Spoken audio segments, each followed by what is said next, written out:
सुबह हुई, सभी पक्षी अपने अपने काम में लग गए। वहीं टूनी चिड़िया अपने घर पर। अरे वाह, कितनी अच्छी सुबह हुई है, जल्दी से खाने का इंतजाम कर लेती हूँ, उसके बाद घर का बचा हुआ काम भी निपटा लूंगी। वहीं दूसरी ओर एक चील जंगल में आया। अरे, ये जंगल तो बहुत सुंदर दिखाई दे रहा है, कुछ दिन इसी जंगल में गुजारता हूँ। और चील आगे बढ़ गया।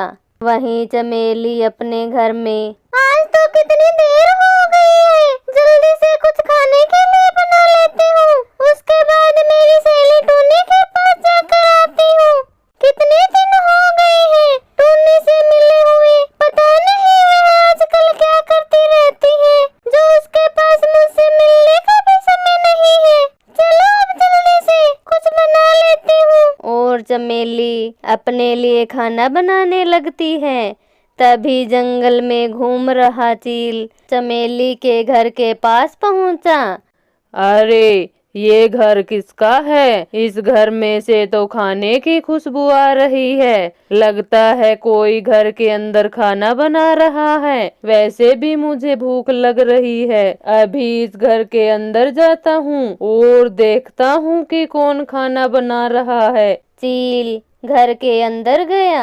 अरे तुम कौन हो और मेरे घर में कैसे घुस आई? मेरा नाम चील है और मैं तुम्हारे घर के पास से गुजर रहा था तो खाने की खुशबू आई तो मैं घर के अंदर चला आया। अच्छा, कोई बात नहीं, आपको भूख लगी है तो मैं आपको खाना दे देती हूँ। चमेली एक प्लेट में खाना डालकर चील को देती है।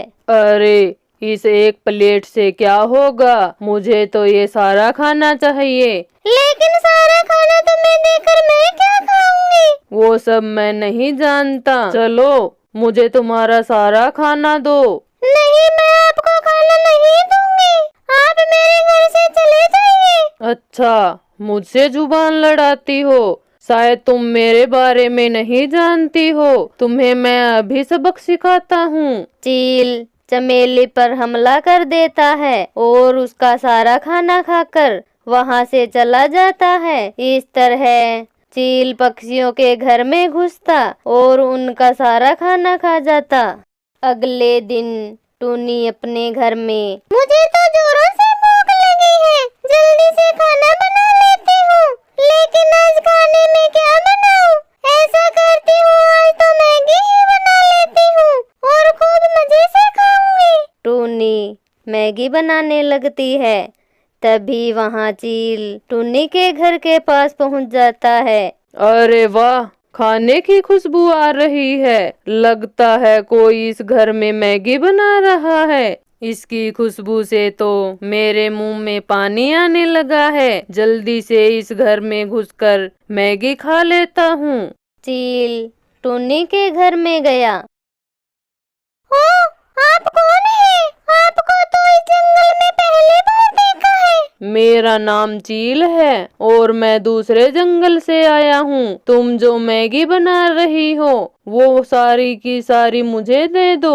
लेकिन सारी मैगी तुम्हें दे दी तो मैं क्या खाऊंगी? मुझसे जुबान लड़ाती हो, लगता है तुम्हें भी सबक सिखाना पड़ेगा। चील टूनी पर हमला कर देता है और टूनी की सारी मैगी खाकर वहां से चला जाता है। टूनी जख्मी हालत में। ये शैतान चील तो मेरा सारा खाना खा गया, अब मैं क्या करूं? मुझे इसका कोई रास्ता तो निकालना ही पड़ेगा। टूनी उड़कर कबूतर दादा के पास जाती है। अरे टूनी, तुम्हें ये चोट कैसे आई? कबूतर दादा, हमारे जंगल में एक चील घुस आया है जिसने मुझ पर हमला कर दिया।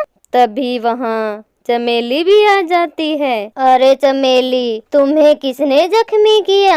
कबूतर दादा, मुझे भी चील ने जख्मी किया है। इसका मतलब तो हम सबको मिलकर उस चील को कुछ न कुछ सबक तो सिखाना ही पड़ेगा। तीनों मिलकर एक प्लान बनाते हैं। अगले दिन तीनों पक्षी जंगल में एक जगह इकट्ठा होकर खाना बनाने लगते हैं। तभी एक पेड़ पर बैठा चील। अरे जंगल में इतने अच्छे खाने की खुशबू कहाँ से आ रही है? मेरे पेट में तो खुशबू से ही चूहे कूदने लगे हैं। अभी पता लगाता हूँ कि जंगल में कौन इतना अच्छा खाना बना रहा है। चील खाने की ओर चल पड़ा। खाने के पास पहुंचकर, अरे आज इतना अच्छा खाना कौन बना रहा है? चील भाई, ये खाना हम सब मिलकर आपके लिए बना रहे हैं। क्या मेरे लिए? चलो फिर जल्दी से दे दो मुझे। अरे चील भैया, इतनी जल्दी भी क्या है? खाने को जरा अच्छे से बन तो लेने दीजिए।